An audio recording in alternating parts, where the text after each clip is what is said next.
up, slammed her hands on the table, and screamed the words that shattered our family forever. "You're just a burden. Always have been." My brother laughed, raising his wine glass. "At least I make this family proud." I didn't cry. I didn't argue. I slowly put down my fork, stood up, and left without a single word. Everyone at that table thought they'd finally gotten rid of the family leech. They thought they'd won. But weeks later, my phone rang. It was my dad, his voice trembling and begging on the line. "Please, why is the mortgage unpaid? We're going to lose everything." I smiled, looking out at the ocean from my new apartment, and gave him the most satisfying reply of my life. "Ask your pride and joy." They had no idea I held the keys to their entire survival. My name is Charlotte Turner, and I am 27 years old. If you looked at my life from the outside, you'd see a successful accountant living in a beautiful Seattle apartment, someone who has her entire life perfectly figured out. But for the longest time, I carried a heavy, invisible anchor. In my family, the roles were decided before we could even walk. My brother, Austin, was the golden child. He was the charming, handsome, brilliant entrepreneur who could do absolute wrong in my mother's eyes. I, on the other hand, was the quiet scapegoat, the afterthought.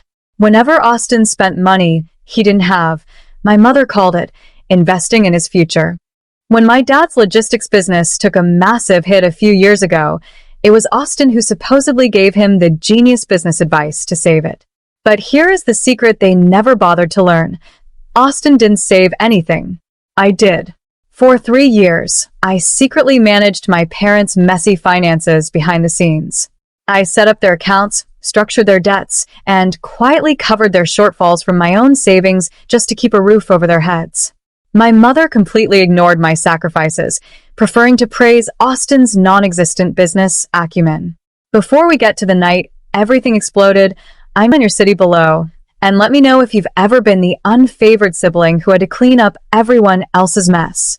The air inside my parents' dining room was thick with the scent of roasted turkey, expensive wine, and a tension that had been building for months. I arrived late, completely exhausted after pulling a 12-hour shift at my accounting firm to ensure my clients' end-of-year books were spotless. My reward for showing up? A cold stare from my mother and a smug, dismissive smirk from Austin, who was already on his third glass of expensive Chardonnay, a bottle I knew, with absolute certainty, had been charged to a credit card my parents could no longer afford to pay. As we passed the side dishes around the table, my dad casually mentioned that the bank had sent a rather confusing letter regarding a sudden update to their home equity line. I knew exactly what that letter meant. The introductory interest rate period had expired, and their monthly payment was about to skyrocket. Trying to prevent a total disaster before the holidays, I gently reached into my bag, pulled out a neatly organized family budget spreadsheet I'd prepared, and set it quietly on the table. "Mom, Dad," I said softly, keeping my voice calm, "we really need to look over this document before the end of the month. The current spending layout isn't sustainable anymore." My mother didn't even glance at the paper. Instead, her face twisted into absolute fury as she stood up so violently her chair scraped loudly against the hardwood floor. Slamming her hands flat on the table, she screamed the words that cut straight to my soul. "You're just a burden. Always have been." My brother laughed instantly. "At least I make this family proud," he mocked. The entire room fell into a suffocating, dead silence. I sat in my car for a long time, listening to the rain beat against the windshield, the echo of my mother's cruel words ringing in my ears.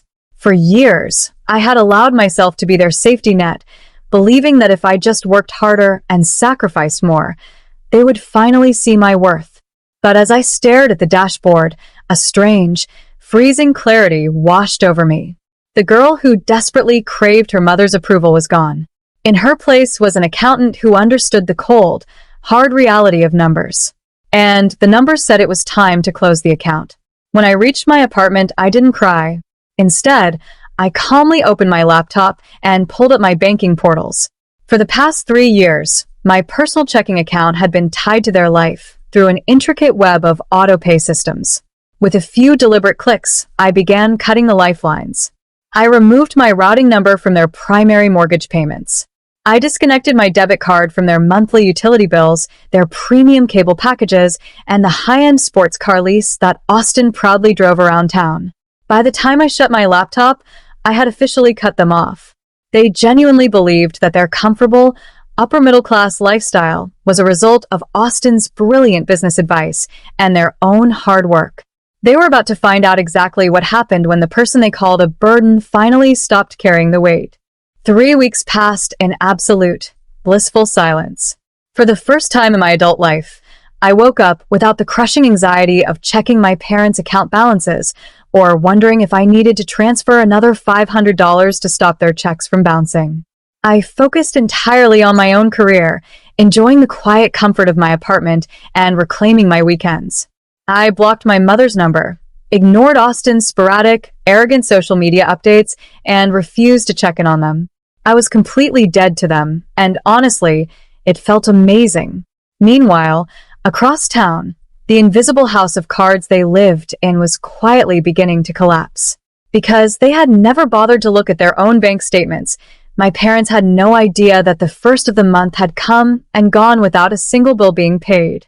The automated grace periods quietly expired one by one.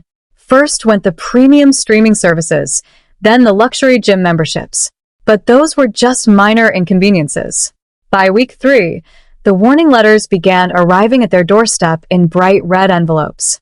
The mortgage company, the utility providers, and the dealership holding the lease on Austin's sports car all sent final notices. To a family that lived entirely on appearances, the reality of default was an impossible concept. They still genuinely believed Austin was handling everything behind the scenes with his vast entrepreneurial wealth. They had no clue that the clock had officially run out. It was a Tuesday afternoon when my phone lit up with my dad's number.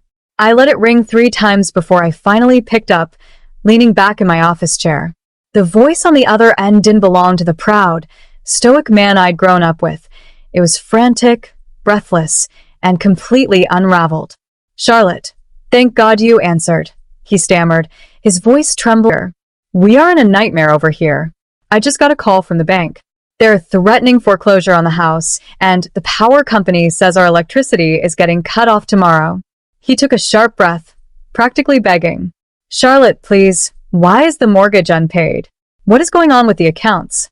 We're going to lose everything if we don't pay $20,000 by Friday." I looked out the window at the gray Seattle skyline, completely detached from his panic.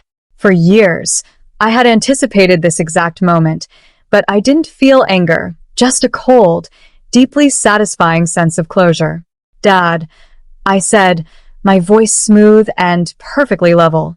"I don't know what to tell you. I'm just the family burden, remember?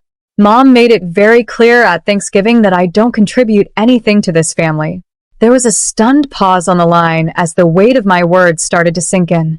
Before he could stammer out an excuse or an apology, I delivered the final blow. "If you want to know why the bills aren't paid, go ask your pride and joy." The silence that followed my words was deafening, but the storm that erupted afterward inside my parents' house was something they would never recover from.